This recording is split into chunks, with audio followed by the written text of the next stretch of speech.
Did he butcher your Let's talk there? about the race to become Brazil's next president. It's a contest that really comes down to just two men. The current president, Jair Bolsonaro. Come to Brazil, Forsen. Okay, he is seen as the Trump of the tropics.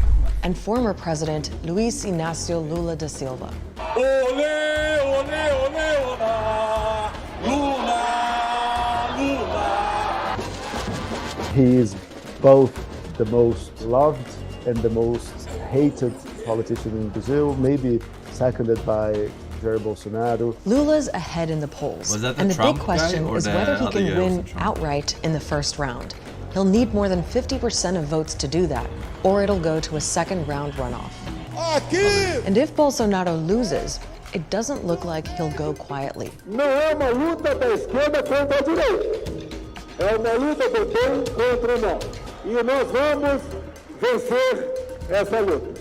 He's already been talking about election fraud. Bolsonaro has challenged the very validity of the electoral process. He keeps flirting with a coup. Sometimes he says it explicitly, sometimes he just hints at it. So who are these two rivals?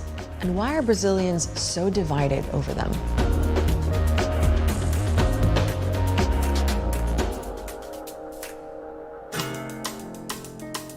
In some ways, Bolsonaro and Lula represent a right versus left-wing rivalry, but there's also so much more going on.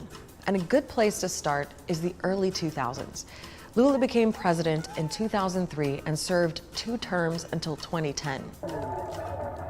He was a former union leader and Brazil's first working-class president.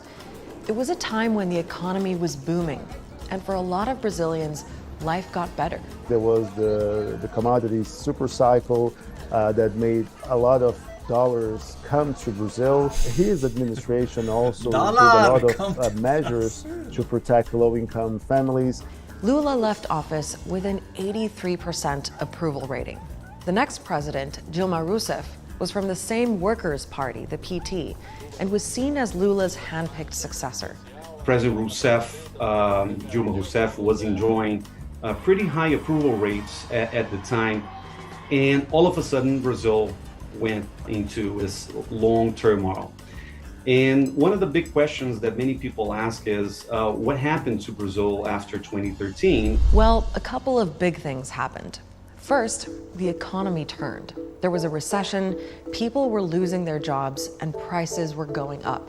And then there was Operation Car Wash, what became a huge corruption investigation that went on for years.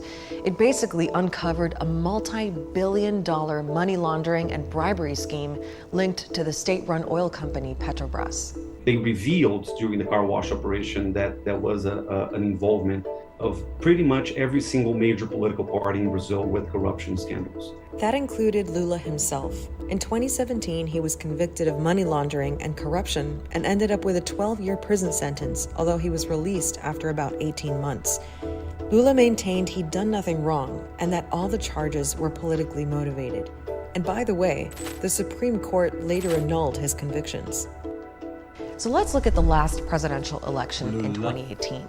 It was a really messy time in Brazil. The economy was recovering from a deep recession, the corruption scandal was going strong, and violent crime was on the rise. And that's where Jair Bolsonaro comes in. He's a former army captain who became a member of Congress in 1990. He wasn't really a political heavyweight, but he got a lot of attention for making statements like this. Eu sou favorável à tortura, tu sabe disso. E o povo é favorável a isso também. Maria do Rosário, fica. Há poucos dias tu me chamou de estuprador no Salão Verde e eu falei que não ia estuprar você porque você não merece. Fica aqui para ouvir. Eu quero uma polícia civil e militar que, em defesa do povo, atire para matar.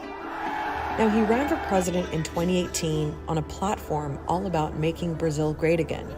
He was up against Lula, who was campaigning from jail until he was barred at the last minute. Campaigning from jail. And Bolsonaro won. Only in Brazil. Bolsonaro seemed to be, as early as 2016 or 17, the man who embodied all the frustration and all the bad blood that was going around Brazil at the time. And his platform was music to many people's ears at that point. So he would say that he was an anti-system candidate, he was fighting corruption. He has mastered political communication on social media like no one else in Brazil, especially no one on the left. And he has successfully shaped a lot of conversations in the country. That's what allowed him to go from backbencher to a competitive presidential candidate to being the president. Now, some Brazilians look back at the last 4 years of Bolsonaro as president and see disaster. Many blame him for not taking COVID seriously. More than 680,000 Brazilians died, the second highest death toll in the world.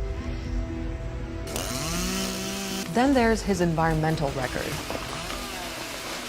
Deforestation has accelerated under Bolsonaro, and he's rejected the idea that Brazil has any special role to play in the fight against climate change. É uma falácia dizer que a Amazônia é patrimônio da humanidade e equívoco, como atestam os cientistas, afirmar que a Amazônia, a nossa floresta, é o pulmão do mundo. And then there's the accusation that Bolsonaro has deliberately weakened state institutions. Bolsonaro has moved very quickly ever since the very beginning of his tenure to undermine and to hollow out political institutions and bureaucracies, especially those who might put obstacles or limits to the actions of some private interest groups that have supported Bolsonaro from day one. I mean, he's not wrong. I mean, it is in the territory, the Amazon forest, right? And he has the right to do, or they have the right to do whatever the fuck they want with it, because that's how every country behaves.